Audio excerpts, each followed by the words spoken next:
रत्नं शब्दजितवरात्मजं राजचन्द्रमहं वन्दे तत्त्वलोचनदायकम् मोक्षमार्गस्य नेतारं भेत्तारं कर्मभूभृतां ज्ञातारं विश्वतत्त्वानां वन्दे तद्गुणलब्धये अज्ञानतिमिरान्धानां ज्ञानाञ्जनशलाकया चक्षुरुन्मीलितं येन तस्मै श्रीगुरवे नमः। सत्श्रुतने नमस्कार, असीम उपकारी आत्माने नमस्कार, तारक त्रिपुटीने नमस्कार, महावित्रोने नमस्कार, महाविત્રો સમાન મુરબ્બીઓ મુમુક્ષુઓને નમસ્કાર। પરમ કૃપાળુ દેવ પ્રણીત વચનામૃતજી અંતર્ગત મોક્ષમાળા શિક્ષા પાઠ 82 તત્વ અવબોધ ભાગ 1। તત્વ અને એનો અવબોધ। અવબોધ એટલે સાદી ભાષામાં જ્ઞાન। તત્વજ્ઞાન ભાગ 1 એમ લખવાના બદલે જો કે પરમ કૃપાળુ દેવે તત્વાબોધ લખ્યું છે। જેમ પ્રજ્ઞાવબોધ છે એમ કે જેના વડે તત્વ જણાય છે તે, તત્વ જેના વડે જણાય છે તે અને જેના વડે તત્વ જણાય છે તે, એટલે કે બંનેનું કારણ કે પરિણામ શું તો જ્ઞાન। એટલે જ્ઞાન સંબંધી 2 બોલ મૂક્યા, ત્યાર પછી 4 પાઠ મૂક્યા, પછી પાછું અહીંયા તત્વાવબોધ મૂક્યું કે એ જ્ઞાન એટલે કે આત્મજ્ઞાનની પ્રાપ્તિ કેવી રીતે થાય, તત્વજ્ઞાનથી થાય। તે જે બોધ કરાવે તે તત્વાવબોધ। એટલે તત્વાવબોધ સંબંધી 17 પાઠમાં વિચારણા મૂકી છે। આપણે યથાશક્તિ પ્રયાસ કરીએ। 10 વૈકાળિક સૂત્રમાં કથન છે કે જેણે જીવાજીવના ભાવ નથી જાણ્યા તે અબોધ સંયમમાં સ્થિર કેમ રહી શકશે। એ વચનામૃતનું તાત્પર્ય એમ કે તમે આત્મા અનાત્માનું સ્વરૂપ જાણો, એ જાણવાની પરિપૂર્ણ આવશ્યકતા છે। પહેલું જ વચન મૂક્યું છે કે 10 પૂર્વમાંથી ઉદ્ધાર કરીને લખ્યું છે તે વચન છે, જેવું તેવું નથી। 10 વૈકાળિક સૂત્રમાં કથન છે, કોઈ વાર વાત આવી ગઈ છે ફરી કહેવાય જાય, કહેવાનું મન થાય, કયા વિના ચાલે નહીં તેવું છે। શ્રી 10 વૈકાલિક જે સૂત્ર 32 કે 45 આગમ જે શ્વેતાંબર માન્ય છે તેમાં મૂળ સૂત્રમાં જાય છે। 4 મૂળ આગમ કહેવાય, મૂળ સૂત્ર કહેવાય, તેમાં શ્રી 10 વૈકાલિકજી, શ્રી ઉત્તરાધ્યનજી, શ્રી નંદી સૂત્રજી, શ્રી અનુયોગ દ્વારજી, આ 4 મૂળ સૂત્ર। અને એમાં 10 વૈકાલિક શું કામ તો કે 10 અધ્યયન છે અને વળી વૈકાલિક એટલે વિકાલ કહેતા સંધ્યાકાળે લખાયું હોવાથી તે વિકાલ ગણાય, એટલે તે 10 વૈકાલિક સૂત્ર છે। બહુ જ મજાનું છે। કોઈ પણ જીવને દીક્ષા લેવાની હોય ત્યારે આ ભણવું અતિ આવશ્યક છે। કેમ કે એ વિના કેમ રહેવાનું છે, કેમ વર્તવાનું છે એનો ખ્યાલ, ઉપયોગ, વિવેક, યત્ન રહી શકતું નથી। એટલે સ્થાનકવાસી આમનાઈમાં તો 10 વૈકાલિક જે ઉત્તરાધ્યનજીના કેટલાક અધ્યયન આજે પણ મુખપાઠ કરવાના જ હોય છે, બને તો આખું મુખપાઠ કરવાનું હોય છે અને કેટલાય જીવોને મોટાભાગનાને કંઠસ્થ હોય છે। તેવું 10 વૈકાલિક સૂત્ર તે જે મુનિ સ્વયંભૂ સુરીજી થઈ ગયા વર્ષો પહેલાં, તેણે પોતાના બાળપુત્ર, સંસાર અવસ્થાનો પુત્ર જે જાણતાય નહોતા કે આ પિતા થવાના છે, આ પુત્ર થવાનો છે, અને તે વખતે જેમણે સંસાર ત્યાગ કરી દીધેલો અને ત્યાર પછી 7-8 મહિને જેમને ત્યાં પુત્ર રત્નની પ્રાપ્તિ થઈ એ સ્વયંભૂ સુરીજી, અને તેમને પુત્ર સંસ્કાર છે ગર્ભના એ શોધતો આવે છે। માતુશ્રી બતાવતા નથી, કહેતા નથી, પણ ગમે તેમ કરીને શોધે છે કે તમે કોઈએ મારા પિતાને જોયા, મારા પિતાએ જૈન મુનિ કે જૈન દીક્ષા લઈ લીધી, કોઈએ જોયા। એટલે એવા જ્યાં નિમિત્તો હતા ત્યાં શોધે છે, ફરે છે। એ મનક મુનિ તે શોધી કાઢે છે। એટલે મનક નામના બાળક ત્યાં સ્વયંભૂ સુરીજી પાસે પહોંચી જાય છે। ઓળખી શકતા નથી, પણ એક કોઈક મુનિ છે તો કદાચ આ મારા પિતાશ્રી હોય એમ માનીને આ સ્વયંભૂ સુરીજી ઓળખી જાય છે કે આ એ જ હોવું જોઈએ, અને તરત જ જ્ઞાનમાં જણાઈ જાય છે કે આ એમનો જ પુત્ર છે। એટલું જ નહીં, પણ માત્ર 6 માસનું આયુષ્ય બાકી છે તો આ લઘુત્તમ આયુષ્યમાં, ઓછામાં ઓછા આયુષ્યમાં આ જીવનું કલ્યાણ કેવી રીતે થાય, અને તે કલ્યાણ કરવા માટે તેમણે 10 પૂર્વના જ્ઞાતા પોતે હતા. એમાંથી 6 મહિનામાં શું શીખડાવવું 7 વર્ષના બાળકને, જીવાજીવનું જ્ઞાન કેવી રીતે આપી દેવું, દેહ આત્માનો વિવેક કેવી રીતે કરાવવો, જળચેતન સમજાવવું કે એકડાથી શીખવાડવું કે ગુજરાતી શીખવાડવું કે કયું આગમ, કઈ ભાષા, કયા ભાવથી ભણાવવું, બધું એમના જ્ઞાનમાં આવી ગયું. અને 10 પૂર્વના ઉદ્ધારમાંથી, એટલે કે જે જાણ્યું હતું પોતાનું જ્ઞાન, એ બધાનું સારાંશ તીર્થંકર, ગણધર અને આચાર્ય ગુંથિત જે જ્ઞાન આવ્યું તેનો સારાંશ રૂપે એમણે જે ત્યારે ને ત્યારે શાસ્ત્ર રચી દીધું તે 10 વૈકાલિક સૂત્ર. જેવું તેવું નથી. જેમ આત્મા સંબંધી વાત 7મા આત્મપ્રવાદ પૂર્વની વાત પરમ કૃપાળુદેવે આત્મસિદ્ધિજીમાં આપી દીધી, સમજાય તેવી રીતે, આપણને ખ્યાલ પણ નથી આવતો. તો એવી રીતે એટલું પણ માંડ પી શકીએ તેમ છે, કરી શકીએ તો આત્મસિદ્ધિ છે. તો અહીંયા 7 વર્ષના મુનિને પણ એમણે આત્મકલ્યાણ કરાવ્યું. પોતે પોતાના ગ્રુપમાં, ગચ્છમતમાં, જે કંઈ ટોળામાં જે છે, એટલે કે સંઘમાં છે, ફેમિલી છે, પરિવાર છે, તેને જણાવ્યું નથી કે આ સંસાર અવસ્થાનો આ પુત્ર છે. તો પછી સામસામા વિનય, વૈયાવચ, વિવેકમાં ખબર પડી જાય. થોડોક કંઈક ક્યાંક કંઈક પક્ષાપાત પૂર્વગ્રહને ચાન્સ રહે એટલે નથી કર્યું. એવી જ રીતે મનક નામના મુનિને પણ ખબર પડવા દીધી નથી કે તું મારો બાળક હતો કે છે. ધર્મપિતા તરીકે ધર્મપુત્ર જરૂર છે, ધર્મનું, આત્માનું કલ્યાણ કરાવવાનું છે, પણ તેમને કોઈ ઓળખાણ આપી નથી. અને પુત્રને પણ જો ઓળખાણ પડી જાય તો પછી તેનો પણ જોઈએ તેવો લક્ષ્ય સ્વસ્વરૂપ પ્રત્યે રહે નહીં. ત્યાં કંઈક કંઈક મોહાદિક સંબંધો આડા આવીને ઊભા રહે, પણ પૂર્વનું કનેક્શન જરૂર હોવું જોઈએ કે આ રીતે પિતા પુત્ર, દેખીતી રીતે સંસારમાં પિતાનું સુખ કાંઈ નથી. એ પિતાને ખબર પણ નથી કે અહીંયા કદાચ પુત્રરત્ન જન્મવાનું છે. પોતે સંસાર છોડીને વૈરાગ્ય અવસાદ ચાલી નીકળે છે. પાછળથી 7-8 મહિના પછી આ પુત્રરત્નની પ્રાપ્તિ. 7 વર્ષ 6 વર્ષના થયા ત્યાં સુધી ગમે તેટલું પૂછે પણ માતા કંઈ કહેતા નથી. રોષ છે, છોડી ગયેલા પિતા ઉપર રોષ છે. અને કે સાંભળ્યું છે, બહુ આનાકાની થાય છે. ત્યારે છેવટે કહે છે કે હવે કોઈક જગ્યાએ એ જૈન મુનિ કે એવું કંઈક થઈ ગયા છે, સાધુ થઈ ગયા છે, આપણે કંઈ જવા જોવા જાણવાની જરૂર નથી. છતાં એકાએક ઘર છોડીને પુત્ર પણ ચાલી નીકળે છે. તેમણે બીજા કોઈ જીવની પરવા કરી નથી. પૂર્વના સંસ્કાર છે એટલે છોડીને ચાલી નીકળ્યા અને આત્માનું કલ્યાણ કર્યું. એ પિતા પુત્ર બંને, જેવું તેવું નામ નથી. 10 વૈકાલિક સૂત્ર એટલે એના રચયિતા, પ્રણેતા શ્રી સ્વયંભવ સૂરીજી, અને તેને ત્યાં આ મનક મુનિ, અને તે સૂત્રની વાત, તે શાસ્ત્રની વાત વળી પરમ કૃપાળુદેવે અહીંયા ચખે ચડાવી, પાને ચડાવી. એટલે આપણે વિચારવાનું છે કે આનું કેટલું મહાત્મ્ય છે. એ જ 10 વૈકાલિક જે સૂત્રનો અનુવાદ રૂપે 60મો પત્ર, એટલે કે ક્રમાંક 60, સંયતિ ધર્મ, અને એમાં પણ તેમણે અનુવાદ કરવાની કૃપા કરુણા કરી છે. અહીંયા પણ એને જ યાદ કર્યું છે, કેમ કે 10 વૈકાલિક સૂત્રના 10 અધ્યાયના પહેલા અધ્યાયની પહેલી ગાથા, ધમો મંગલ મુકીઠમ અહિંસા સંયમોતવો દેવાવિતમ નમન સંતિ જસ્સ ધમે સંયમણો. અહિંસા, સંયમ અને તપરૂપી ધર્મ જ ઉત્કૃષ્ટ મંગળ છે કે જેનું ચિત્ત તેમાં છે તેને દેવો પણ નમસ્કાર કરે છે. એટલે ત્યાં અહિંસા, સંયમ અને તપ ધર્મની વ્યાખ્યા આવી અને એનું મહાત્મ્ય આવ્યું. તો એ અહિંસા, સંયમ અને તપ એટલે જ મોક્ષ માર્ગ, અને એ મોક્ષ માર્ગ એમાં મૂકી દીધો કે 3 હોય તો મોક્ષ માર્ગ છે, રત્નત્રયની પ્રાપ્તિ, અને તેને દેવો નમસ્કાર કરે છે. તે અહીંયા આપણને શરૂઆતથી મૂક્યું કે એવા 10 વૈકાલિક સૂત્રમાં જેણે જીવાજીવના ભાવ જાણ્યા નથી તે અભૂત સંયમમાં સ્થિર કેવી રીતે રહે. એટલે 10 વૈકાલિક સૂત્રમાંથી કે ગમે ત્યાંથી જીવ અજીવના ભાવ જાણ્યા નથી, એટલે કે દેહ આત્મા સંબંધી વિવેક કર્યો નથી, જ્ઞાન થયું નથી, એટલે કે સમ્યક દર્શન, સમ્યક જ્ઞાન થયું નથી. તે અબુધ કહેતા અજ્ઞાની, એટલે કે જેને આત્મજ્ઞાન નથી તેવા, હજી વિવેક થયો નથી, આત્મજ્ઞાન થયું નથી, તો તેવા જે કોઈ છે તે જીવાજીવના ભાવ જાણ્યા ન કહેવાય. અને તેવા અબુધ અજ્ઞાની સંયમમાં, એટલે સમ્યક ચારિત્રમાં સ્થિર કેવી રીતે રહી શકે.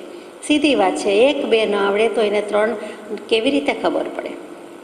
અને વળી વત્તાનો કોન્સેપ્ટ ખબર ન હોય તો 1 વત્તા પ્લસ 2 થાય, અને પછી ગણિત બરાબર, એ જો કાંઈ જ ખબર ન હોય તો એને 3નું મહાત્મ્ય નથી. તો જીવ અને અજીવ, જળ અને ચેતન, દેહને આત્મા, સમ્યક દર્શનને સમ્યક જ્ઞાન ન થયું હોય તો એ સંયમ કહેતા ચારિત્ર દીક્ષા એ સ્થૂળ જ છે, પણ સંયમ કહેતા સમ્યક ચારિત્રમાં સ્થિર કેવી રીતે રહી શકે. જો બેસતા ઉઠતા જ આવડતું ન હોય તો ચાલી કેવી રીતે શકે. સીધી વાત, સીધું ગણિત છે, અતિશય સ્પષ્ટ રીતે મૂકી દીધું છે.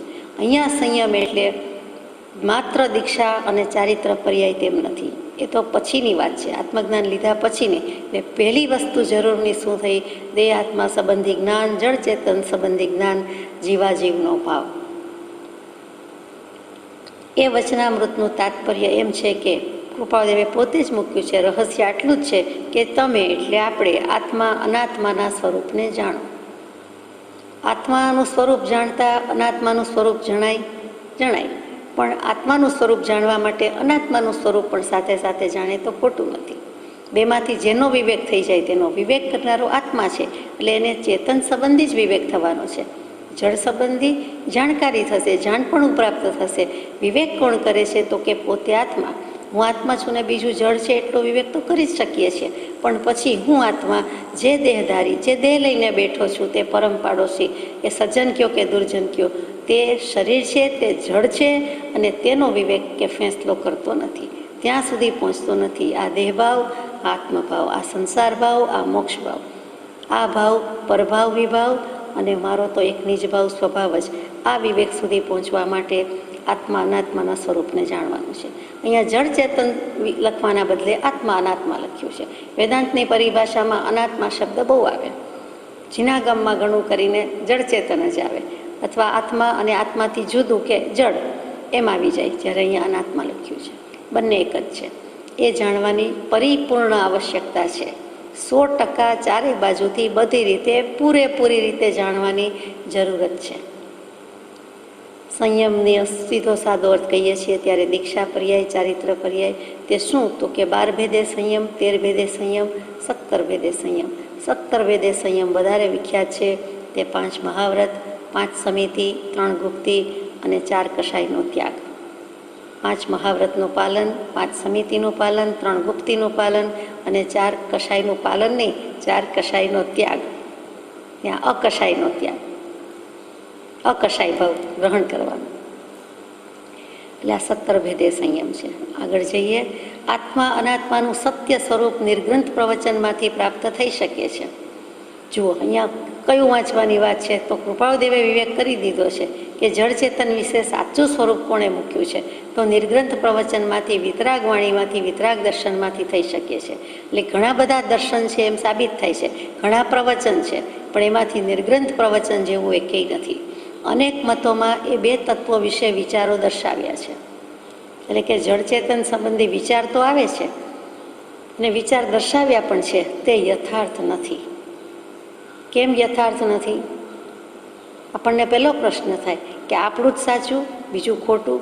તો લખે છે કે વિચાર કરી જુઓ, જો ત્રેવડ હોય તો વિચારો કે પહેલામાં પહેલું ચારવાક દર્શન થયું, જેનું બીજું નામ ચારવાક નામના ઋષિ, એનું બીજું નામ બૃહસ્પતિ પણ કહેવાય છે અને લોકાયત દર્શન પણ કહેવાય છે. તેમણે શું કહ્યું કે આ ભવ મીઠા તો પરભવ કોણે દીઠા. એટલે જે થાય તે અહીંયા જ છે. ધર્મ, કર્મ, પુણ્ય, પાપ, નરક, મોક્ષ જે કંઈ છે તે અહીંયા છે, બીજે ક્યાંય છે નહીં, બીજું કાંઈ છે નહીં. એટલે ટેસ્ટથી માનવ ભવ મળી છે તો મળ્યો છે તો ભોગવી લ્યો. પંચમહાભૂત છે એમાંથી માનવ જન્મે છે અને પંચમહાભૂતમાં વિલીન થઈ જાય છે, એનો મોક્ષ થઈ જાય છે. એટલે કે આ ભવ પૂરો થાય છે, આ દેહમાંથી છુટકારો થઈ જાય છે. એ સિમ્પલ એઝ ધેટ. એ પૃથ્વી, પાણી, અગ્નિ, વાયુ, એ જે 5 તત્વ કયા છે, પંચમહાભૂત છે, તેમાંથી એ ગર્ભ થયો, જન્મ થયો અને જે કંઈ જન્મ લેવાનો હતો મનુષ્યાણીનો કે થયો છે, અને તે પાછો અગ્નિ સંસ્કાર થઈ જાય છે, વિલીન થાય છે, એમાં ભળી જાય છે.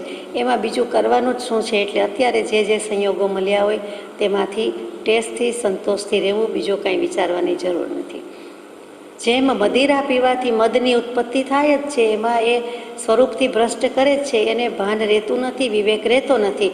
તેમ કોઈ પણ પ્રાણીમાં પ્રાણ શક્તિનો સંચાર થાય છે, પ્રગટી જાય છે. એમાં નવું શું છે? એમ કરીને ચારવાક દર્શન પૂરું કરે છે. તો એ ત્યાં આત્મા અનાત્માનું સ્વરૂપ બરોબર નથી. એ રીતે આપણે સમજી શકીએ નહીં, આપણે સ્વીકારી શકીએ નહીં. આપણે આ રીતે ગણતા નથી કે પંચમહાભૂતમાંથી જન્મ્યું છે અને પંચમહાભૂતમાં મૃત્યુ પામે છે, વિલીન થઈ જાય છે. આપણે એ દર્શનનો સ્વીકાર કરતા નથી. કેમ કે ભગવાને, વિતરાગ ભગવાને, પરમ કૃપાળુદેવે આત્મા અનાત્માનું સ્વરૂપ જુદી રીતે મૂકેલું છે. જળચેતન એટલે જળચેતન, એટલે એ સમજવાનું છે. એ દર્શન પછી વેદાંત દર્શન આવ્યું છે. એણે શું પ્રગતિ કરી છે? તો કે પંચમહાભૂત વગેરે તો છે જ, પણ એ બ્રહ્મ વિનાનું નથી. અને એટલા જે કાંઈ કીધેલું છે એ મેળ વિનાનું કીધેલું છે. એમ વેદાંત દર્શન કહે છે કે પંચમહાભૂતની વાત તો સાચી છે, પણ જો બ્રહ્મ સાથે ન લ્યો, બ્રહ્મ નામનું તત્વ ન લ્યો તો માથા મેળ વિનાની વાત છે. એટલે બ્રહ્મ નામનું જ એક મહત્ત્વનું મોટામાં મોટું મહત્તત્વ, મહનીય, એવું એક તત્વ રહેલું છે અને એની સાથે જગત સંકળાયેલું છે. આત્મા અને જગત બધું જ બ્રહ્મરૂપ પાસે, બંને બ્રહ્મરૂપ પાસે, એટલે ત્યાં જ જીવને નિત્યતાનો અનુભવ છે અને મોક્ષ છે, એમ વેદાંત દર્શન કહી દે છે. એટલે કે ત્યાં બ્રહ્મ તત્વ લાવ્યા, પંચમહાભૂત તો છે જ અને સાથે બ્રહ્મ નામનું તત્વ છે, ત્યાં સુધી એ વાંધો નથી. એની સાથે જગત સંકળાયેલું છે, ત્યાં સુધી એ સમજ્યા કે બધું ભેગું જ છે, દેહ આત્મા ભેગા જ રહેલા છે. પણ પછી જે કહે છે કે આત્મા અને જગત બંને, એટલે કે બધું જ બ્રહ્મ છે, બ્રહ્મ છે, બ્રહ્મ છે. જે કાંઈ શબ્દ મૂકો તે બધું બ્રહ્મ છે, એટલે બ્રહ્મ અને જગત કાંઈ જુદું નથી, અદ્વૈત, બેપણાનો ભાવ જ નથી, બધું એક જ છે. અને બ્રહ્મમાંથી જે કંઈ ઉત્પન્ન થયું છે, છેલ્લે મોક્ષ થાય છે તો પણ બ્રહ્મમાં વિલીન થાય છે, એ ભાવ આખો વિલીન થઈ જાય છે, એ તત્વ એમાં ને એમાં સમાઈ જાય છે. તો એ કેટલીક માન્યતા આપણને આત્મા અનાત્માના સ્વરૂપમાં 100% ગળે ઉતરતી નથી. ત્યાં વેદાંત દર્શન જુદું પડ્યું. ત્યાર પછી વૈશેષિક દર્શન થયું, બધે બ્રહ્મમય છે, બધું બ્રહ્મમય છે, તે ગળે ઉતરતું હશે, તરત જ કણાદૃષિ પ્રગટ્યા અને વૈશેષિક દર્શનને પ્રણીત કર્યું. એ એમ કહે છે કે મુખ્ય 6 થી 7 તત્વ છે. કયા તત્વ છે? તો કે દ્રવ્ય, ગુણ, ક્રિયા, સામાન્ય, વિશેષ અને સમવાય. આ 6 તત્વની બોલબાલા રહી. પછીના આચાર્યએ અથવા પાછળથી એક અભાવ નામનું તત્વ ઉમેર્યું, એ 7મું તત્વ, કે જે કંઈ છે વૈશેષિક દર્શન પ્રમાણે આ 6 કે 7 તત્વની બોલબાલા છે. ત્યાર પછી ન્યાય દર્શન આવ્યું. તેણે એમ કહ્યું કે 16 પદાર્થથી જ વસ્તુ સમજાય, આત્મા અનાત્મા સમજાય, 16 પદાર્થનું જ્ઞાન થાય તો જ તત્વજ્ઞાન થાય. તે 16 પદાર્થ એટલે ન્યાય દર્શનના નામ પ્રમાણે પ્રમાણ, પ્રમેય, સંશય, વિભ્રમ, વિતંડા, અનુમાન વગેરે વગેરે, જે આપણે લોજિક કહીએ છીએ, તર્કશાસ્ત્ર કહીએ છીએ, ન્યાયશાસ્ત્ર કહીએ છીએ તે. તો એ ન્યાય દર્શનની વાત એ પ્રમાણે આવી. જે ગૌતમનું ન્યાય દર્શન કહીએ છીએ તે ગૌતમ ગણધર નહીં, ગૌતમ મુનિ નહીં, પણ ગૌતમ ઋષિ, અને તે ગૌતમનું ન્યાય દર્શન. ત્યાર પછી પૂર્વ મીમાંસા, એટલે વેદાંત જે કંઈ કહ્યું તે ઉત્તર મીમાંસા. વેદાંત સિવાયનું એની પહેલાં થઈ ગયેલું, વેદાંતના 2 ભાગ પડે, તે પૂર્વ મીમાંસા. શબ્દ પ્રમાણે જ પૂર્વ મીમાંસા, પ્રાયોર ટુ.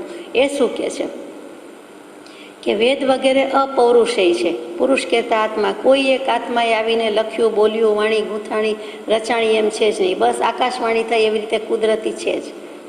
એવી માન્યતા આપણે જડબે સલાક રીતે ઠોકી બેસાડે પણ સ્વીકારી શકતા નથી. એવું કાંઈ જ નથી કે કોઈક જીવે ક્યારેક તો આચાર્ય ભગવંત, મુનિ ભગવંત, કોઈકે તો શાસ્ત્રો વિશે કંઈક લખાયું, બોલાયું, ગૂંથાયું, વાણીમાં આવ્યું ત્યારે થયું છે, એમનેમ થઈ શકતું નથી. એટલે અપૌરુષેય વેદ છે એમ આપણે માની શકતા નથી. કે શાસ્ત્રો આપણે કહીએ કે જે જીનાગમ છે તે ઉપરથી અધ્ધરથી આકાશમાંથી આવી ગયા, તો એમ ચાલે નહીં. અથવા એ એમ છે જ અનાદિકાળથી, એમ ન ચાલે. કોઈક વ્યક્તિએ તો ક્યારેક લખ્યું છે, કોઈક વ્યક્તિએ તો ક્યારેક ઉપદેશ આપ્યો છે, એ સ્વીકારવાનું છે. અને તેમાં બીજી માન્યતા છે કે યજ્ઞ, યાગ વગેરે ક્રિયા, હિંસા કરો તો જ કલ્યાણ અને તો જ મોક્ષ, તેના ઉપર અત્યંત ભાર મૂક્યો છે. એટલે પૂર્વ મીમાંસામાં યજ્ઞ યાગ ઉપર ઘણો ભાર છે. વેદાંતનો જ એક ભાગ છે પણ ફાંટો પડી ગયો. ઉત્તરાર્ધ પછી જે થયું તે ઉત્તર મીમાંસા, પાછળના વેદાંતીએ, ઉપનિષદકારો બધાએ એ માન્યતા ઉપર ભાર આપ્યો નથી. પણ પૂર્વ મીમાંસા તો યજ્ઞ યાગાદી હિંસાદી ક્રિયાનો, એટલે કે ક્રિયાકાંડનું જ સમર્થન છે તે પૂર્વ મીમાંસા. એટલે એ પણ માન્ય થાય તેવું નથી. એમાં આત્મા અનાત્માનો કોઈ ભેદ થઈ શકતો નથી. ત્યાર પછી સાંખ્ય દર્શન આવ્યું. એ સાંખ્ય દર્શને શું કહ્યું? તો કે સંખ્યા ઉપરથી જ બતાવે છે તે સાંખ્ય દર્શન, કે 25 તત્વો છે, એનાથી જ વિવેક થઈ શકે છે. 25માં મુખ્ય 2 જ તત્વ છે, તો પુરુષ અને પ્રકૃતિ. એ પુરુષમાંથી સત્વગુણ, રજોગુણ, તમોગુણ નામની પ્રકૃતિ બને છે. પ્રકૃતિમાંથી મહત્તત્વ બને છે, એટલે બુદ્ધિ બને છે. અને તેમાંથી પંચમહાભૂત, પંચેન્દ્રિય વગેરે વગેરે, પંચતન્માત્રા, એમ 25 તત્વ થાય છે. 5 પ્રાણ, પંચકોશ, પંચમહાભૂત, એમ 25 કહીએ તે પંચીકરણ, અને તે સાંખ્ય દર્શન તેને ખાસ માને છે. એટલે 25 તત્વોની બોલબાલા છે તેમ સાંખ્ય દર્શન કહીએ. તે કપિલ મુનિએ કર્યું. કપિલ ઋષિ કહીએ, કપિલ મુનિ ઋષિ કહીએ. એ કપિલ કોણ? તો કે જે ઋષભદેવના પૌત્ર, મરીચીનો ભવ. અને એ મરીચીએ જે અહીં પણ ધર્મ છે અને ઋષભદેવ પ્રભુ પાસે પણ ધર્મ છે, એમ કરીને જે ઉત્સુત્ર પ્રરૂપણા કરી અને ત્યાર પછી દેવલોકમાંથી જઈને પણ બીજાને શીખવાડ્યું, કપિલને શીખવાડ્યું તે સાંખ્ય દર્શન. ત્યાં મૂળમાં મરીચી છે, મૂળમાં મહાવીર સ્વામી છે, અને તે જ મહાવીર સ્વામી મરીચીનો ભોગ મહાવીર સ્વામી થાય છે ત્યારે સાંખ્ય દર્શન, વેદાંત દર્શન બધાને અધૂરા અપૂર્ણ કહે છે, પણ દેશનામાં ખોટા ખરાબ કહેતા નથી. પણ તે કોઈ હાથની જગ્યાએ છે, કોઈ પગની જગ્યાએ છે, પણ ઉત્તમ માંગ તે જૈન દર્શન છે, વિતરાગ દર્શન છે, એ સ્વીકાર કરે છે. પણ ત્યારે ઉત્સુત્ર પ્રરૂપણા દેવલોકમાં જઈને પણ પાછી મદદ અને રચાવ્યું છે, કરાવ્યું છે.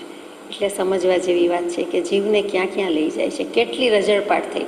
ઋષભદેવ પ્રભુથી મહાવીર સ્વામી સુધીનું રજળપાટ એટલે કેટલું પરિભ્રમણ, આખું અવસર પીણી કાળ ગયો. ત્રીજા આરાથી છઠ્ઠા આરા, પાંચમા આરા સુધી, ચોથા આરા સુધી, તો પણ કેટલો કાળ ગયો. ત્યાર પછી સાંખ્ય દર્શનને મળતું જ પણ યોગ દર્શન છે, તેણે સાંખ્ય દર્શનનો સ્વીકાર કર્યો છે, પણ યોગ ઉપર ઘણો ભાર આપ્યો અને યોગ વિદ્યાની અનેક પ્રક્રિયા મૂકી છે. તે આપણે જાણીએ છીએ. પતંજલ નામના ઋષિ થયા એટલે પતંજલિ કહીએ છીએ, તેના પરથી પાતંજલ દર્શન કહેવાય. અને તે યમ, નિયમ, આસન, પ્રાણાયામ, પ્રત્યાહાર, ધારણા, ધ્યાન અને સમાધિ, જે અષ્ટાંગ યોગ 8 દૃષ્ટિમાં આપણે ગાઈએ છીએ, તેનું સમર્થન કર્યું છે. એ સાંખ્ય દર્શન એનો પાયો છે, એનો આધાર છે. એના પરથી આવ્યું તે યોગ દર્શન. અને છેલ્લું અત્યારે તે બૌદ્ધ દર્શન, તે ગૌતમ બુદ્ધે પ્રણીત કર્યું. તે ભગવાન મહાવીર સ્વામી આ બાજુ છે, આ બાજુ ભગવાન ગૌતમ ગણધર નહીં, ગૌતમ સ્વામી છે, એટલે ગૌતમ ઋષિ છે. તો એ બંનેએ શું કર્યું? બંને કન્ટેમ્પરરી, સમકાલીન થયા છે. બંને એ મગધ બિહારમાં જ થયા, બાજુમાં કહેવા હોય તો કહી શકાય. છતાં બંનેએ સત્ય અહિંસાનું જ પાન કરાવ્યું ને કર્યું છે. તેમ છતાં બે ફાંટા રૂપે જુદું પડ્યું. ગૌતમ બુદ્ધ જુદા પડ્યા અને મહાવીર સ્વામી જુદું. એમણે ગૌતમ બુદ્ધે આ કેવલ જ્ઞાન ન હોવા છતાં મહાવીર સ્વામીના કેવલ જ્ઞાનનો કે સર્વજ્ઞતાનો સ્વીકાર કર્યો નથી. આટલી એક જાતની ભ્રાંતિ નહીં, ભૂલ નહીં, પણ કમી જરૂર રહી ગઈ. તે જ વખતે હોય તો એનું ઓળખાણ એ રીતે પડ્યું નહીં. ઓન ધ કોન્ટ્રારી એમ થયું કે મને બૌદ્ધ બીજની પ્રાપ્તિ છે, હું સર્વજ્ઞ છું. એટલે ગૌતમ બુદ્ધે અભિમાન કર્યું એમ કહેવા માગતી નથી, પણ સર્વાર્પણ ભાવે જ્યારે ભગવાન મહાવીરનો યોગ થયો હોય ત્યારે જે સંપૂર્ણ સમર્પણ કરીને કરી લેવું જોઈએ તે કરી શક્યા નથી, એમ આમાંથી ફલિત થાય છે. અને આત્મા અનાત્માનું સ્વરૂપ જુદી રીતે મૂક્યું, ક્ષણિકવાદ રૂપે મૂક્યું કે આત્મા ક્ષણિક છે, જગત વગેરે બધું જ ક્ષણિક છે. અને શૂન્યવાદ ઉપર આવી ગયા. ભલે ક્ષણિકતાય છે અને શૂન્યતાય છે, પણ જૈન દર્શને કેટલું સમન્વય કર્યો છે કે આત્મા દ્રવ્ય નિત્ય છે, પર્યાયે પલટાય, અને ક્ષણે ક્ષણે સમયે પર્યાય બદલાય છે ની ના નહીં, પણ વધનારો તે ક્ષણિક નહીં, કર અનુભવ નિર્ધાર. આત્માનું અસ્તિત્વ તો છે જ, આત્માનું નિત્યત્વ પણ છે. એટલે કેટલી સુંદર રીતે પહેલી બીજી શંકામાં જ એ બૌદ્ધ દર્શનનો પ્રકાશ થઈ જાય છે, એ માન્યતાનો પ્રકાશ થઈ જાય છે. એટલે એ જ ગૌતમ અને મહાવીર બંને બાજુમાં હોવા છતાં, લગભગ સમકાલીન હોવા છતાં, મહાવીર સ્વામીના નિર્વાણ પછી ગૌતમ બુદ્ધનું થયું, એટલે આયુષ્યમાં ફરક છે. પણ એ ટાઈમે હતા ખરા, તો ત્યારે ઓળખાણ ન પડ્યું. મહાવીર સ્વામીએ તો જે ત્યારે કહ્યું છે તે જ આપણે સ્વીકારીએ છીએ કે સર્વજ્ઞ પ્રણિત દર્શન, સમવસરણ દેશના બધું હતું, આટલો પ્રત્યક્ષ નિકટ યોગ હતો, છતાં એ ઓળખાણ એ પ્રમાણે પડ્યું નથી. એ ઘણું સૂચવી જાય છે. અને એમણે એમનો સિદ્ધાંત જુદો જ તારવ્યો, તે બૌદ્ધ દર્શન થયું. ટૂંકમાં આત્મા અનાત્માનું સ્વરૂપ તો ઘણાએ દર્શાવ્યું છે. અનેક મતોમાં એ બે તત્વો વિશે વિચારો દર્શાવ્યા છે. તે યથાર્થ નથી. યથાર્થ એટલે સંપૂર્ણ નથી.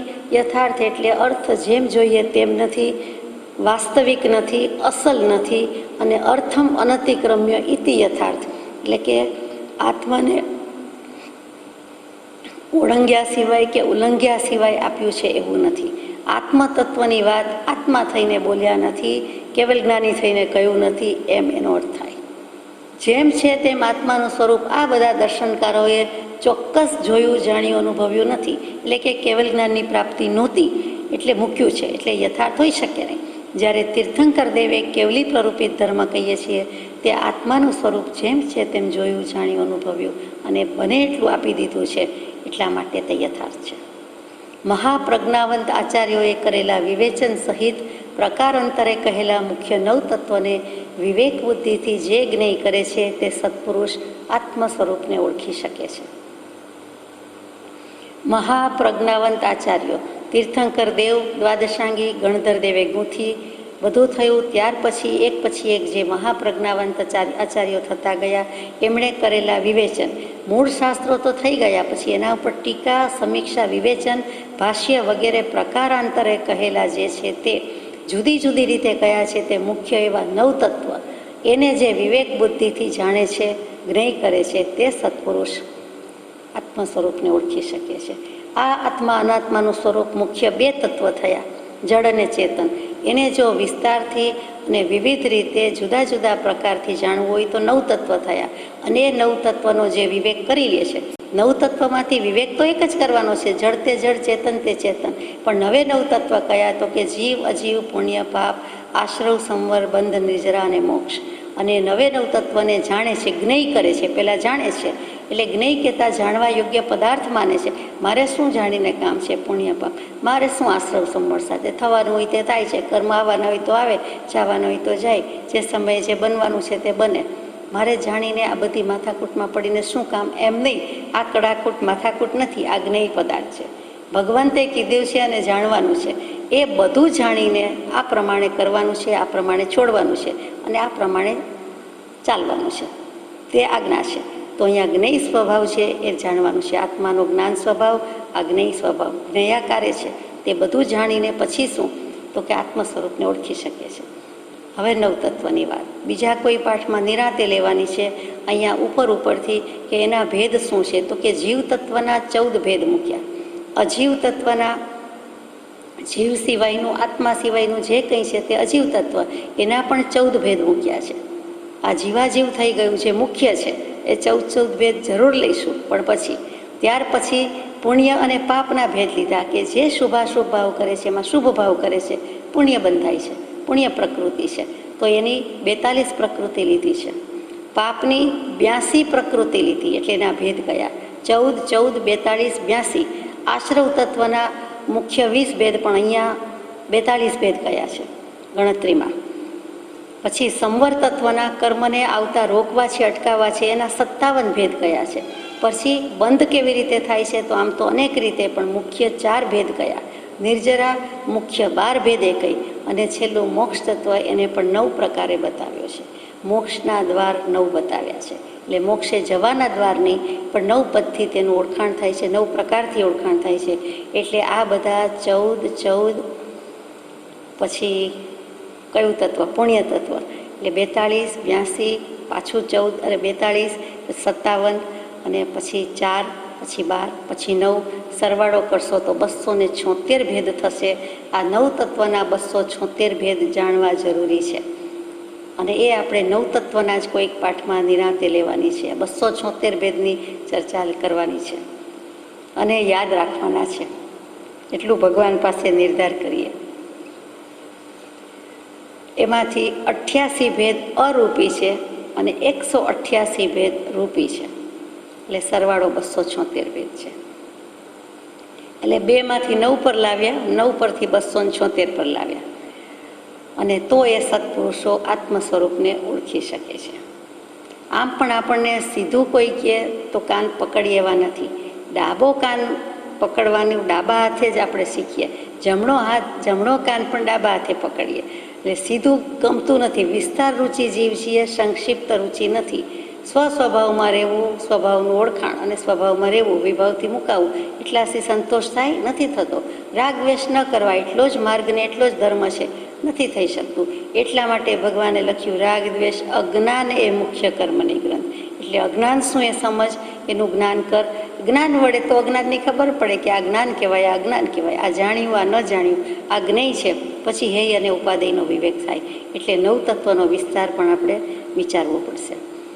હવે મહાપ્રજ્ઞાવંત આચાર્યોએ કેવા ગ્રંથો લખ્યા છે તો આપણને ખબર છે, અત્યારે મળી શકે છે તે આપ જાણો છો, છતાં કહી દઉં. તત્વાર્થ સૂત્ર, જેનું બીજું નામ જ મોક્ષશાસ્ત્ર. દિગંબર આમનાઈ એને બહુમાનપૂર્વક મોક્ષશાસ્ત્ર જ કહે, તત્વાર્થ સૂત્ર બોલે જ નહીં. સાવ સાચું નામ તત્વાર્થ અધિગમ સૂત્ર. એનું ટૂંકમાં કહી દીધું તત્વાર્થ અધિગમ સૂત્રની બદલે તત્વાર્થ સૂત્ર. અને તે મોક્ષની જ વાત હોવાથી નામ દઈને બોલાવવાની બદલે મોક્ષશાસ્ત્ર જ કહે છે. એટલું બહુમાનપણું છે. બંને લગોલગ જાય છે, સાથે જ છે, કોઈ મતભેદ નથી. બંને આમનાઈને બિલકુલ માન્ય હોય તેવું અશ્વેતાંબર અને દિગંબરનું શાસ્ત્ર તે મોક્ષશાસ્ત્ર. ત્યાર પછી સમય સારજી, એમાં પણ નવતત્વની છણાવટ છે. દ્રવ્ય સંગ્રહમાં પણ નવતત્વ આવે જ. નવતત્વ સંબંધી જ એક ગ્રંથ છે તે નવતત્વ વિચાર છે, અને પંચાસ્તિકાયમાં પણ નવતત્વની વાત આવે છે. આ બધી વાત, અને 10 વૈકાલિકજીમાં મૂક્યું છે આ રીતે, આ બધી વાતના સાર રૂપે ચાડીને ગાળીને આંકીને આપણી પાસે આવે છે, એ આ પાઠ રૂપે આવે છે. એટલે આપણે ઘણું બધું સાર રૂપે લેવાનું છે, એસેન્સ ગ્રહણ કરી લેવાનું છે. એ એટલું જ છે કે વિવેક કરવો, ચરચેતનનો વિવેક કરવો. સ્યાદવાદ શૈલી અનુપમ અને અનંત ભેદભાવથી ભરેલી છે. સ્યાદવાદ શૈલી કોને કહેવાય? સ્યાત અપેક્ષાએ, વાદ વદ બોલવું કહેવું, અથવા તો એના પરથી ચર્ચા કરવી, વિચારણા કરવી, ખંડન મંડન કરવું, બધું. પણ મૂળમાં શું? તો કે વદ એટલે કહેવું, બોલવું, કથવું. સ્યાદવાદ એટલે અપેક્ષાએ કહેવું, તેનું નામ સ્યાદવાદ. કોઈ એક વસ્તુ છે તે અનંત ધર્માત્મક છે. કોઈ પણ વસ્તુ ધર્માત્મક એટલે અહીંયા ધર્મ એટલે શું લેવાનું? ભેદ, અપેક્ષા. કોઈ પણ એક વ્યક્તિ, વાત, વસ્તુ, પદાર્થ અનેક અપેક્ષાથી ભરેલો છે, અનેક રીતે છે. એક જ વ્યક્તિ પિતા, પતિ, પુત્ર, મામા, કાકા, ફુવા બધું થઈ શકે, હોઈ શકે છે. તેવી જ રીતે કોઈ પણ વસ્તુને બધા એંગલથી, બધા અભિપ્રાયથી જોવું અને કહેવું, તે સ્યાદવાદ છે, તે સ્યાદ શૈલી. આ વ્યક્તિ ઊંચી છે તો કોની અપેક્ષાએ? ત્યાં અપેક્ષા આવી, બીજું તત્વ આવ્યું છે કે આ બીજી વસ્તુ કરતાં આ વ્યક્તિ ઊંચી છે, કે બીજી વ્યક્તિ કરતાં ઊંચી છે. તેવી જ રીતે આ નીચી છે, એવું દરેક બાબતમાં થઈ શકે. આપણે આગળ જઈએ. સ્યાદવાદ શૈલીનો બીજો નામ અનેકાંતવાદ, અને અનેકાંત શૈલી કે અનેકાંતવાદ, અહીંયા વાદ કેવું છે, એનું ત્રીજું નામ છે તે સપ્તભંગી. સપ્તભંગી એટલે 7 ભાંગા. ભાંગા એટલે ભંગ, એટલે પ્રકાર, એટલે ભેદ. ત્યાં બીજું કાંઈ હરિજન ભંગીની વાત નથી આવતી, આપણે જાણીએ છીએ. અને ભંગ એટલે ભાંગી નાખવું, તોડી નાખવું, નાશ કરવો, તે પણ નથી. ભાંગવું એ પણ નથી. ત્યાં ભંગ એટલે ભેદ અને પ્રકાર. તો એ 7 પ્રકાર. અને કેટલીક વખત સપ્તભંગી ને સપ્ત સિદ્ધાંત પણ કહેવામાં આવે છે. બધું એક. સપ્તભંગી, સપ્ત સિદ્ધાંત, સ્યાદવાદ, અનેકાંતવાદ, બધું એક. અને એક એમાં 7 ભેદ કયા? સ્યાત અસ્તિ, વસ્તુ છે. સ્યાત નાસ્તિ, વસ્તુ નથી. સ્યાત અસ્તિ નાસ્તિ, વસ્તુ છે છતાં નથી, અથવા છે અને નથી. ચોથો બોલ છે સ્યાદ અવક્તવ્ય, એટલે વસ્તુ કહી શકાતી નથી. પછી 5મો છે સ્યાદ અસ્તિ અવક્તવ્ય. 6ઠ્ઠો છે સ્યાદ નાસ્તિ અવક્તવ્ય. અને 7મો છે સ્યાદ અસ્તિ નાસ્તિ અવક્તવ્ય. વસ્તુ છે, નથી અને છતાં કહી શકાતી નથી. એમ 7 પ્રકારે સ્વરૂપ બતાવ્યું. સ્યાદ અસ્તિ એટલે ડરવા જેવો શબ્દ નથી, કંઈ પણ વસ્તુ છે. સ્યાદ નાસ્તિ એટલે વસ્તુ નથી, અને છે છતાં નથી. એ કેવી રીતે? તો કે અત્યારે આટલી વ્યક્તિ આ રૂમમાં બેઠી છે, તો એ વ્યક્તિ છે, અસ્તિત્વ છે. એટલી આ જ વ્યક્તિ બીજે ક્યાંય નથી, અત્યારે અહીંયા જ છે. આ રૂમની બહાર, આ હોલની બહાર પણ નથી. એટલે ત્યાં એ જ વ્યક્તિ, એ જ વસ્તુ નથી રૂપે કહેવાય. આ ભાઈ કે આ બેન છે, જગતમાં છે, જીવે પણ છે, પણ બીજા રૂમમાં બીજે બેઠા છે. જ્યાં બેઠા છે ત્યાં છે કહેવાય, એ જ વસ્તુ નથી, ત્યાં નથી કહેવાય. હવે આમાં શું સમજવા જેવું નથી? સમજવા જેવું જ છે. આમાં શું યાદ ન રહે એવું છે? બધું સમજાઈ જાય જેવું છે. તેવું દરેક વસ્તુમાં ઘટાવાનું છે. અને તેવું છે છતાં નથી, તો કે એ પણ ખરું. આપણે બધા જ અહીંયા છે છતાં નથી, તો એ પણ સાચું છે. એમાં કેવી રીતે ખોટું કહેવાય? કે મારી અપેક્ષાએ હું છું, આપની અપેક્ષાએ હું નથી. હું છું એમાં આપ નથી, આપ છે એમાં હું નથી. તો એ રીતે વસ્તુ છે છતાં નથી. સ્વગુણ અપેક્ષાએ છે અને પરગુણ અપેક્ષાએ નથી. મારા દ્રવ્ય ક્ષેત્રકાળ ભાવ મારી પાસે છે, એટલે હું છું, મારામાં છે, હું છું, બરાબર, તે સ્યાદ અસ્તિ. પણ મારી એકની વાત થાય છે ત્યારે આપ બધાની થતી નથી, એટલે એ બધા નથી. પછી આપની વાત થાય છે ત્યારે તેમાં હું નથી. એટલે એમ જે સામસામું થાય છે એ અપેક્ષાવાદ છે, એટલે સ્યાદવાદ થયો. દરેક વસ્તુ પર ઘટાવી જોજો એટલે સમજાઈ જાય તેવી જ વાત છે. અને આનાથી જ આપણો વ્યવહાર ચાલ્યો છે અને ચાલે છે. નહીં તો વસ્તુ આગળ ચાલે જ કેવી રીતે? છે નથીનો વિવેક ન હોય તો થાય જ કેમ? અને એકી સાથે વસ્તુ છે અને નથી. અત્યારે આપણે બધા જ બેઠેલા છીએ, એકી સાથે છે, છતાં વાત કરવાની હોય ત્યારે કોઈ એક સમયે એક જ વ્યક્તિની કે વસ્તુની વાત થાય, વધારે થાય નહીં. એક વચન જ બોલ્યું જાય છે, એક સાથે એક વચન બોલ્યું જાય છે, એક શબ્દ બોલ્યો જાય છે. એક સમયે તો એક જ વસ્તુને એક જ નહીંથી, એક જ એંગલથી બોલ્યું જાય છે. એ જ વખતે બીજી વાત કેવી રીતે કહેવાય? એટલે ત્યાં વસ્તુ છે નથી બંને છે. અને ચોથો ભાંગો આવ્યો કે છે છતાં કહી શકાતી નથી, કેમ કે એક સાથે કેટલી વાત થાય. આ 7 પ્રકારે ભાંગા નિરાંતે વિચારી જોજો. વિચારી જોયા છે પણ કહેવાય જાય. આ સ્યાદવાદ શૈલી અનુપમ અને અનંત ભેદભાવથી ભરેલી છે. મુખ્ય 7 છે. આ 7 ઉપર 8મો સવાલ કોઈને થાય નહીં. 8મી રીતે જિજ્ઞાસા હોય નહીં. કોઈ પણ વસ્તુનું સ્વરૂપ, ગમે તે વસ્તુ કે વ્યક્તિ લાવો, 7 સિવાય 8મો પ્રશ્ન નીકળે જ નહીં. આ કેવલ જ્ઞાન. 8મી જિજ્ઞાસા ન હોય, 8મી અપેક્ષા ન હોય. આ 7મા એનો જવાબ આવી જ જાય. 8 કર્મ ઉપર 9મું કર્મ નથી, અને આ 7 સિદ્ધાંત ઉપર 8મી આ સ્યાદવાદની કોઈ વાત નથી આવતી. 7માં સમાવેશ પામે છે. એ શૈલીને પરિપૂર્ણ તો સર્વજ્ઞ અને સર્વદર્શી જ જાણી શકે, કેમ કે એક સમયવર્તી ઉપયોગ છે. એટલે એક સમયે એક પ્રદેશ, એક પરમાણુ, કોઈ પણ દ્રવ્યનું બધું જાણી શકે છે. એટલે એને એવું કહેવું પડતું નથી. પણ વાણી ધર્મે જ્યારે વચનયોગ પ્રવર્તાવાનો છે ત્યારે એ પણ કહી શક્યા નથી. જે પદ શ્રી સર્વજ્ઞે દીઠું જ્ઞાનમાં કહી શક્યા નહીં, પણ તે શ્રી ભગવાન જો. એ નથી કહી શકાતું, વાણી ધર્મે આવી શકતું નથી. બાકી જેટલું આવી શકે એટલું કહ્યું.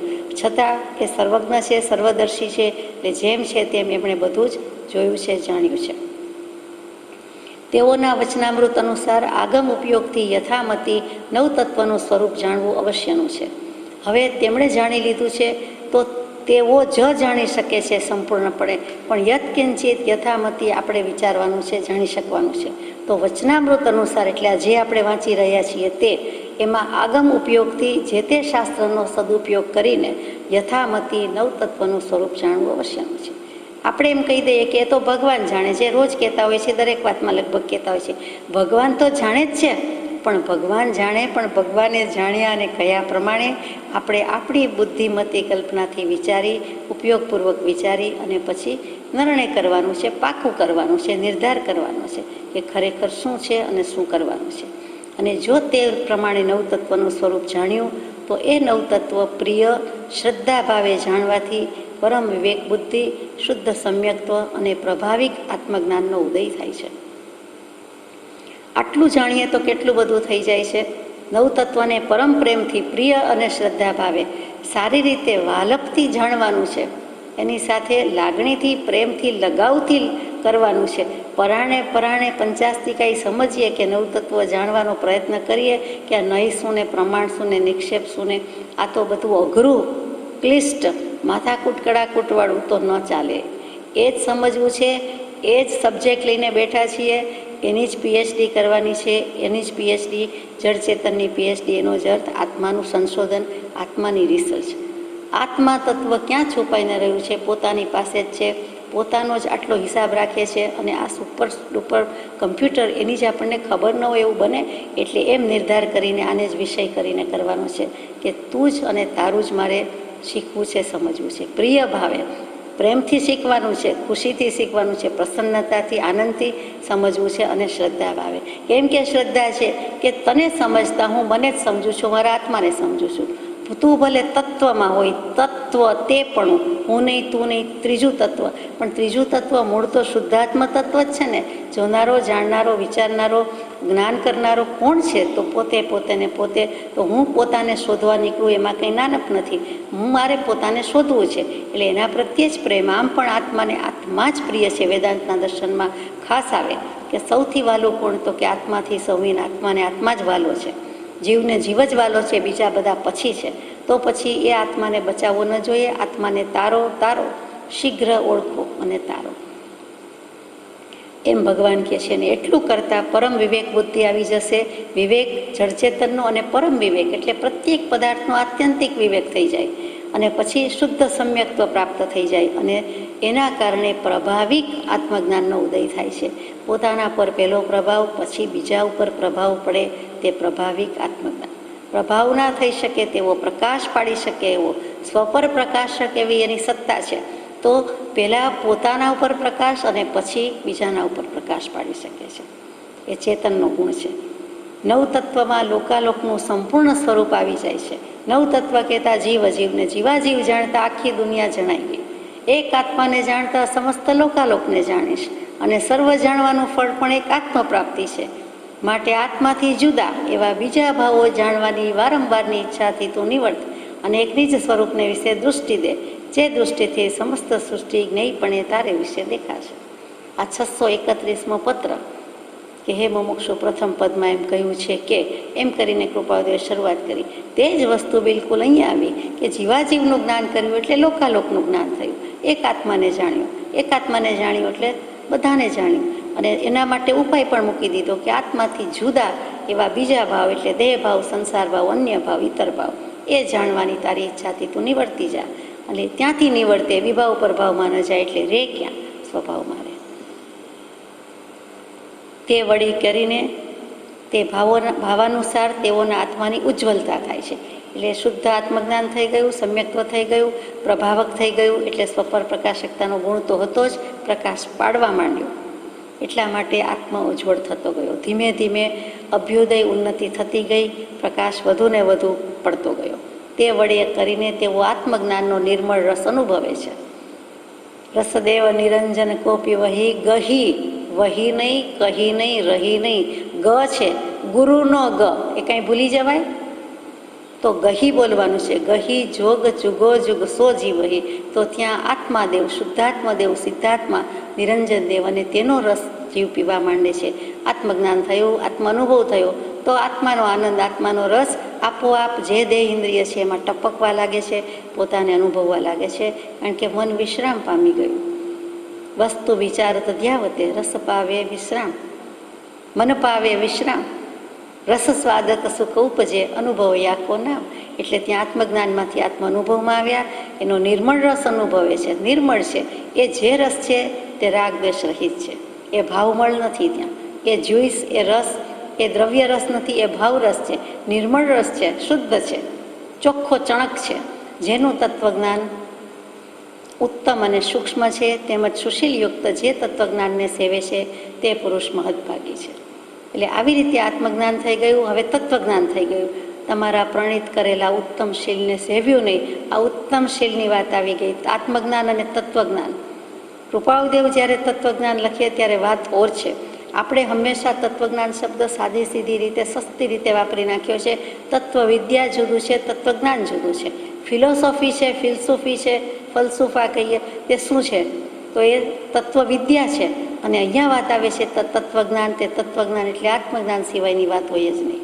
એટલે તો જે પુસ્તક આપવામાં આવે છે આજ્ઞા ભક્તિ વખતે તે તત્વજ્ઞાન આપવામાં આવે છે અથવા તો લેવાનું હોય છે. એટલે કે આત્મજ્ઞાનની પ્રાપ્તિ માટે આ આજ્ઞા ભક્તિ લીધી છે અને તે રૂપે તત્વજ્ઞાન, આત્મજ્ઞાન બધું આવી ગયું એમાં. તેમજ સુશીલયુક્ત જે તત્વજ્ઞાનને સેવે છે, શીલ સહિત સેવે છે તે પુરુષ મહદભાગી છે. બળભાગી હતા ત્યારે કૃપાળુદેવ સુધી આવ્યા. હવે પ્રાપ્તિ થાય તો મહદભાગી થયા કે મોટું ભાગ્ય ખુલી ગયું. સમજવું મોક્ષ ઉપાય તો ઉદય ઉદય સદભાગ્ય, સાચા અર્થમાં સૌભાગ્ય થઈ ગયા અને મહદભાગી થઈ ગયા. એ નવતત્વના નામ આગળના શિક્ષાપાઠમાં હું કહી ગયો છું. એનું વિશેષ સ્વરૂપ પ્રજ્ઞાવંત આચાર્યોના મહાન ગ્રંથોથી અવશ્ય મેળવવું. કારણ સિદ્ધાંતમાં જે કહ્યું છે તે વિશેષ ભેદથી સમજવા માટે સહાયભૂત પ્રજ્ઞાવંત આચાર્ય વિરચિત ગ્રંથો છે. મૂળમાં કેટલુંક આવે એમ કૃપાળુદેવને કેવું છે. સિદ્ધાંતે સિદ્ધાંત, સૂત્ર તે સૂત્ર, સૂત્ર કહેતા જ દોરો, સૂત્ર કહેતા જ નાના નાના વાક્ય જેમાં બધું આવી જાય, સુત્તમ રીતે જેમાં કહેવાય જાય. અને સંક્ષિપ્તમાં તેનું નામ સૂત્ર. સૂત્ર આવ્યું શબ્દ, સૂત્ર ઉપરથી સૂતર શબ્દ આવ્યું. કોટન જે કહીએ તે લાંબા તાંતણા નીકળી શકે હોય આટલું, પણ એમાંથી લાંબા તાંતણા, ને લાંબા તાંતણાનું જ બનેલું સૂત્ર, સૂત્રાઓ.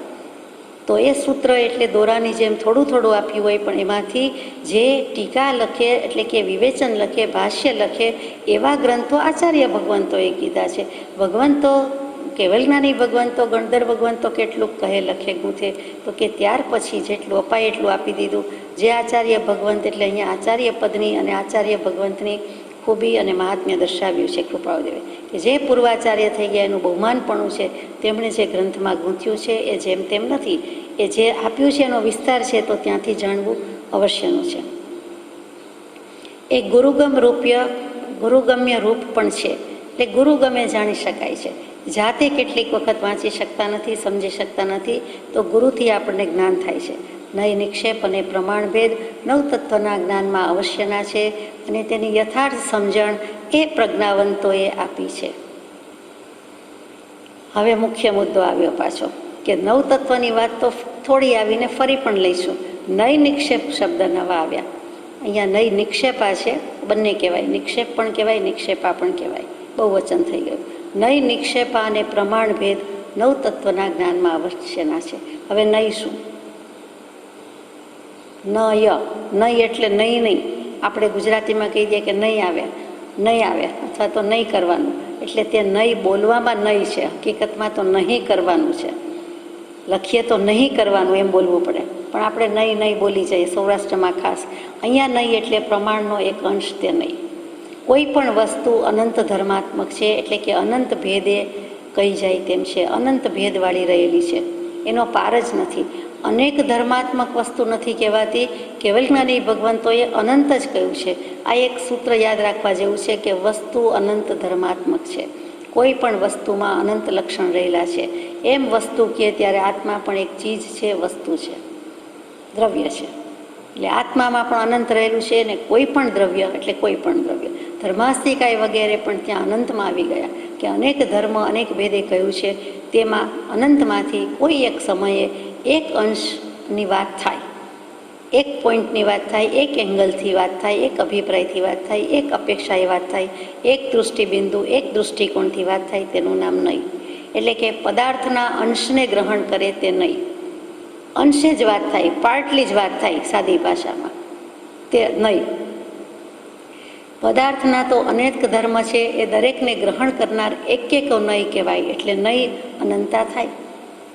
વસ્તુ અનંત છે અને એ અનંત ભેદે કીધેલી છે, અનંત પ્રકારે કહેવાય, એટલે એને નહીં કહેવાય. એટલે એક અંશને ગ્રહણ કરે તે નહીં થયું.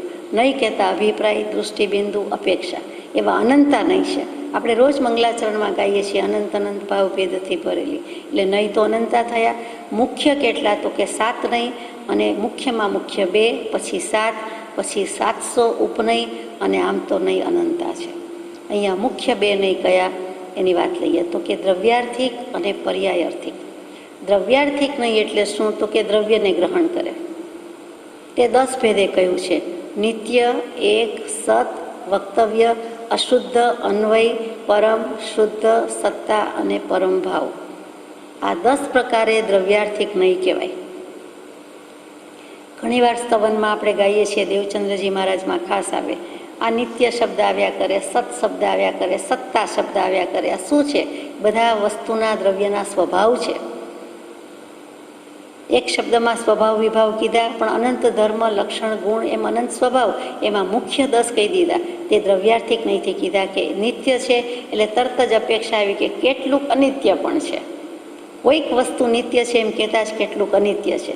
એક વસ્તુને એક કહીએ એટલે બીજું અનેકની અપેક્ષા છે જ, બીજું અનેક હોઈ જ શકે છે. પછી સત કહેતા કેટલુંક સત અસ્તિત્વ ધરાવે છે, કેટલુંક અસત અવિદ્યમાન છે, અસત હયાતી ધરાવતું નથી, એ પણ આવી ગયું. વક્તવ્ય કહી શકાય છે એટલે કેટલીક અપેક્ષા આવી ગઈ કે કેટલુંક કહી શકાય છે, કેટલુંક નથી કહી શકાય એવું પણ છે. આમ 10 ભેદ મૂક્યા છે. એ દ્રવ્યાર્થિક નહીં છે. દ્રવ્યાસ્તિક કયો કે દ્રવ્યાર્થિક નહીં કયો. આ દ્રવ્યાર્થિક નહીં એ દ્રવ્ય સ્વભાવ. આત્મા દ્રવ્ય નિત્ય છે, એટલે કે દ્રવ્યાર્થિક નહીંથી આત્મા નિત્ય છે. પર્યાય પલટાય એટલે પર્યાયાર્થિક નહીંથી નિત્ય નથી, અનિત્ય છે. એટલે એ વસ્તુ આ રીતે મૂકી દીધી. નાની પુરુષને તો સદબોધ આપી દેવાનો છે, તો સંક્ષિપ્તમાં પણ કેટલુંક આપે. એમને કોઈ નહીં અપેક્ષા દુભાય નહીં, અભિપ્રાય બુજાય નહીં, દુણાય નહીં, હણાય નહીં, એ રીતે એટલે કે અસ્તિત્વમાં હોય એનો સ્વીકાર હોય, એટલે એ મૂકવું જ પડે આ શબ્દોથી. એમાં એકેય શબ્દ રહી જાય કે અક્ષર રહી જાય એ ચાલે નહીં. એ જ દ્રવ્યાર્થિક નહીંનું બીજું નામ પણ છે, અને તેને જ આપણે શું કહીએ? જ્ઞાન નહીં કહીએ. દ્રવ્ય નહીં અને પર્યાય નહીં, દ્રવ્યાર્થિક નહીં અને પર્યાયાર્થિક નહીં, જ્ઞાન નહીં અને ક્રિયા નહીં, શબ્દ નહીં અને અર્થ નહીં, આમ સામસામા મૂક્યા છે. આપણે બંને સાથે લઈએ એટલે ખ્યાલ આવી જશે. પછી પર્યાયાર્થિક નહીં એટલે શું? તો કે માત્ર પર્યાયને ગ્રહણ કરે. તે 6 ભેદે કયા: દ્રવ્ય, દ્રવ્ય વ્યંજન, ગુણ, ગુણ વ્યંજન, અને સાથે સાથે સ્વભાવ અને વિભાવ જે મુખ્ય છે. અને તે આપણે ભૂલી જાય ચાલે, તો કે પર્યાયાર્થિક નહીંથી આ પ્રકારે ભાગ મૂક્યા છે. હવે દ્રવ્યાર્થિક નહીં છે એ જ અર્થ નહીં છે અને ક્રિયા નહીં છે, અને પર્યાયાર્થિક નહીં છે એ શબ્દ નહીં છે અને જ્ઞાન નહીં છે. આ બધું આપણે જાણીએ છીએ, આનો ઉપયોગ કરીએ છીએ, પણ આપણને દાખલા તરીકે જ્યાં સુધી નથી કહેતા ત્યાં સુધી સમજમાં આવવું જરા દુર્ઘટ પડે છે. હકીકતે આપણો વ્યવહાર આ નહીં વિના ચાલતો જ નથી. આ નહીંની આખી દુનિયા જ છે, અને એ 7 નહીં હમણાં કહું છું આપણે લઈએ છીએ એટલે વધારે ખ્યાલ આવશે. એ મુખ્ય 7 નહીં કયા તો કે નૈગમ, સંગ્રહ, વ્યવહાર, રુજુસૂત્ર, શબ્દ, સમભિરૂઢ અને એવંભૂત. એમાં પેલો નૈગમ નહીં. તો નૈગમ નહીં એટલે ન એક ગમ, એટલે કે ગમ એટલે અહીંયા શું તો સ્વભાવ. ગમ એટલે ખાવાની ગમ તો હોય જ નહીં, અહીંયા ચુઈંગ ગમ તો આવે જ નહીં. તો ગમ એટલે ગમ ટુ ગો, જાણવું, જવું, અને જવું આવે ત્યાં જાણવું. એ તો કે અહીંયા ગમ એટલે સ્વભાવ. એટલે નૈગમ નહીં કહેતા જેનો એક ગમ એટલે કે એક સ્વભાવ નથી, પણ અનેક માન, ઉન્માન અને પ્રમાણથી વસ્તુને માન્ય કરે છે. 3 કાળને માન્ય કરે છે, 4 નિક્ષેપાને માન્ય કરે છે, અને સામાન્ય વિશેષ વગેરેને માને છે. અને અંશ, આરોપ અને વિકલ્પ એ એના 3 ભેદ છે. એ નૈગમ નહીં કહેવાય. વસ્તુના અંશને ગ્રહીને વસ્તુ માને. ફરીથી વસ્તુના અંશને માનીને વસ્તુને માને. સર્વ જીવ છે સિદ્ધ સમ. તો સર્વ જીવમાં કાંઈ કીધું? દેવ, મનુષ્ય, નારક, તિર્યંશ, ભેદ, ભાંગા, પશુ, પંખી, કાંઈ નામઠામ નિગોદની લઈ લીધી. અને તે વખતે તો સર્વ જીવ કહેતા ભવ્ય અને અભવ્ય પણ લઈ લીધા. એમાં બાકાત નથી, નો એક્સેપ્શન. તો સર્વ જીવ સામાન્યપણે, અને 3 કાળ લઈ લીધા. કોઈ પણ કાળની વાત લાવો, ગમે તે જીવ, ભૂતના, ભવિષ્યના, વર્તમાનના બધા છે જ. તો એ બધું લઈ લીધું એટલે 3 કાળની અપેક્ષા આવે છે. 4 નિક્ષેપા લઈ લીધા. નામ, સ્થાપના, દ્રવ્ય અને ભાવ, આ 4 નિક્ષેપા કહેવાય. એની વાત હમણાં પછી લઉં. તો એ 4 નિક્ષેપા પણ લઈ લીધા, અને સાથે સાથે અંશથી, આરોપથી અને વિકલ્પથી પણ લઈ લીધું. કે એમાં આરોપથી પણ કહી દીધું કે છે, 3 કાળ લઈ લીધા એટલે. અંશથી પણ કહી દીધું કે નિગોદે પણ સિદ્ધ, સર્વજીવ છે સિદ્ધ. અને સાથે વિકલ્પ, ગમે તે નામ લાવો ને ગમે તે પશુ પંખીનું મૂકો ને, અથવા તો ગમે તે ગતિની વાત કરો, તે બધા જ વિકલ્પ છે. તો એવા વિકલ્પ, એવા અધ્યવસાય એ તો અનંતા છે, એટલે નહીં અનંતા છે એમ સાબિત કરી દીધું. એટલે નૈગમ નહીંથી આ વાત કહેવાય છે. પછી સંગ્રહ નહીં.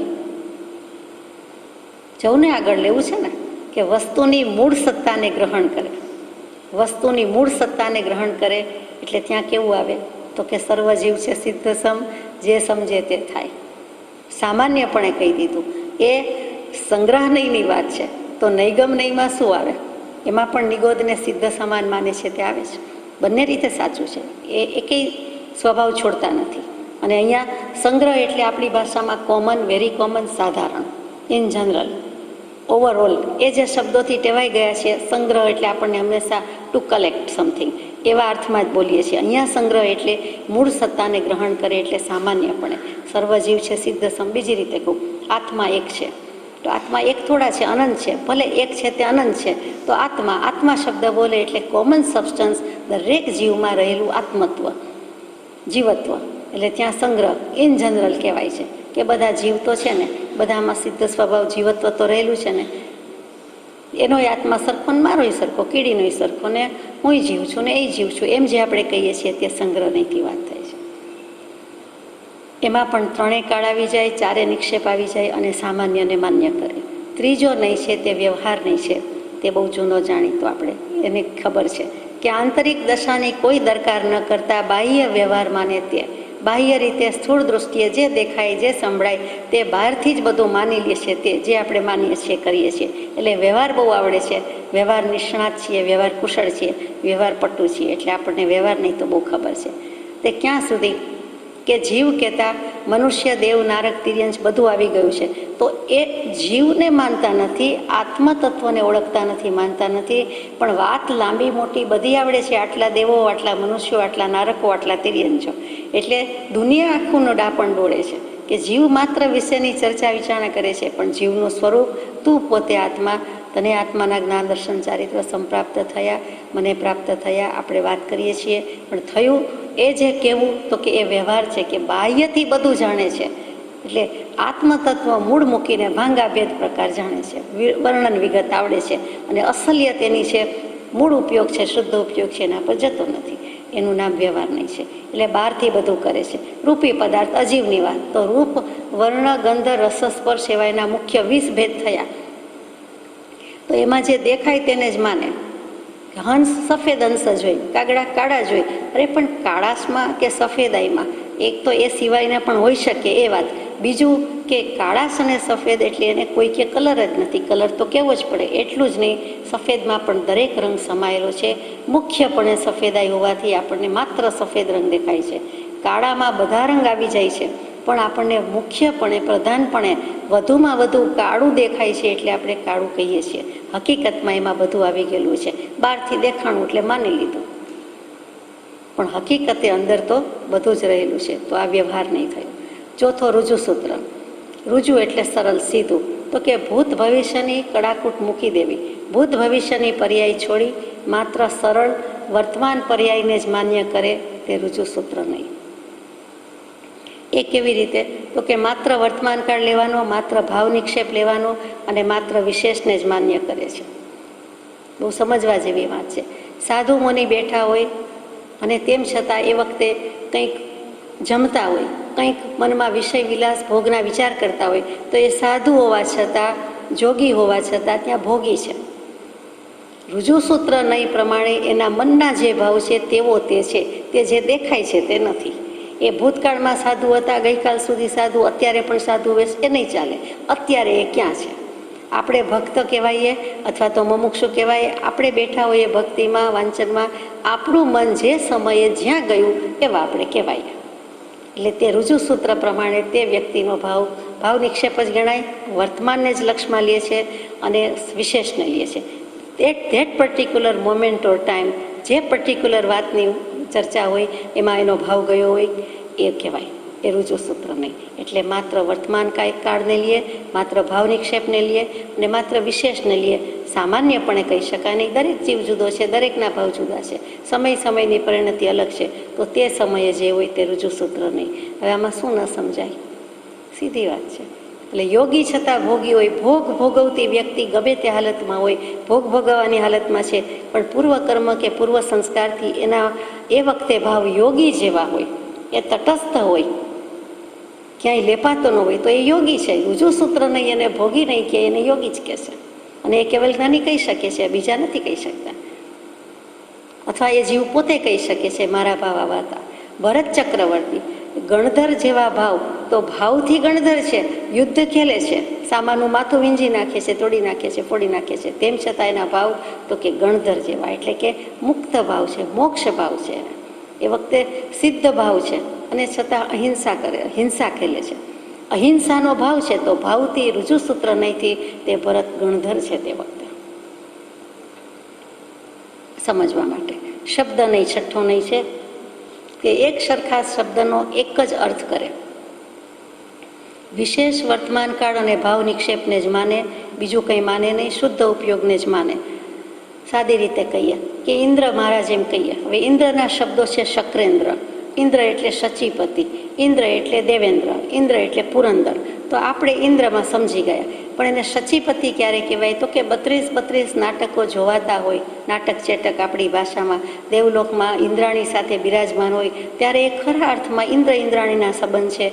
અને જે વિષય વિલાસના ભોગના ભાવથી જોવાય છે, તો તે વખતે તેને સચીપતિ કહીએ તે શોભે. રામ સીતામાં સીતાપતિ બંને સાથે હોય, પતિ પત્નીના સંબંધયુક્ત વર્તન, વાણી, વ્યવહાર કંઈ હોય, તો ત્યાં સીતાપતિ કહીએ તે શોભે.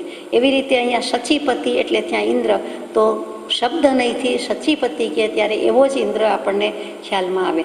પુરંદર એટલે ઇન્દ્ર, તો દેવો અને દાનવો એની કંઈક લડાઈ હોય, એની સામે એને કંઈ યુદ્ધ કરવાનું હોય કે વજ્ર ઉગામે, તો તે વખતે તેને પુરંદર કહેવાય કે આ હવે રાજાપાટમાં છે, લડાઈના યુદ્ધના મોરચે છે, એવું છે, તો પુરંદર કહેવાય.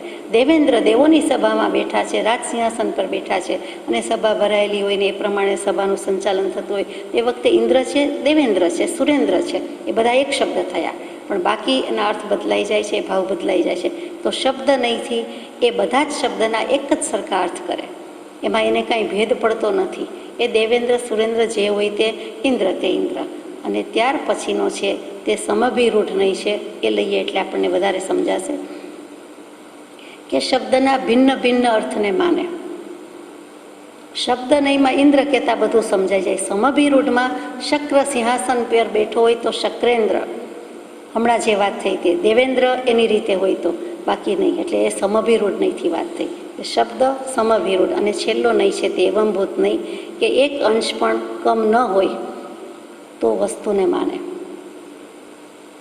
એટલે કે સંપૂર્ણ હોય તેને જ માને, શેષ નહીં એટલે બાકીનાને અવસ્તુ માને. એ કેવી રીતે? તો કે વિશેષ વર્તમાનકાળ અને ભાવ નિક્ષેપને જ માને, બાકી કંઈ માનતું નથી. એવમ એ જ પ્રમાણે ભૂત, હો અને થા, આત્મા બોલતા આત્મભાવમાં હોય તો જે આત્મા, નહીં તો આત્મા નહીં. અનાત્મા જેવો, જડ જેવો, આત્મભાવ વિનાનો, તેનું નામ એવમ ભૂત. જેમ છે તેમ થા, આત્મા થઈને આત્મા બોલ્યો, આત્મા થઈને આત્મા બેઠો, આત્મા થઈને આત્મા આરાધ્યો, બીજા આત્માય બેઠા કહેવાય, ઉઠ્યા કહેવાય, પણ નહીં. વિતરાગ દશામાં છે, અનાસક્ત ભાવમાં છે, આત્મા થઈને બેઠો એટલે આત્મભાવ સિવાય કાંઈ નથી એનું, તો તે વખતે એવંભૂત છે. આ 14 બોલ કૃપાળદેવે સુંદર કયા છે તે આપણે બાકી રહીએ છીએ. સહજાત્મ સ્વરૂપ.